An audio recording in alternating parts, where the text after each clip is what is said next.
54 50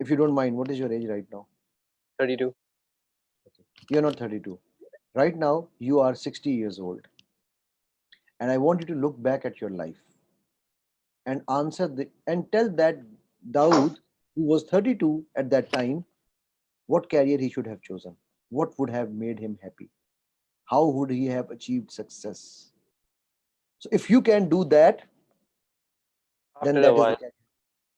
Yeah, but today when you are choosing your career, this is the question you need to ask yourself at the age of 60.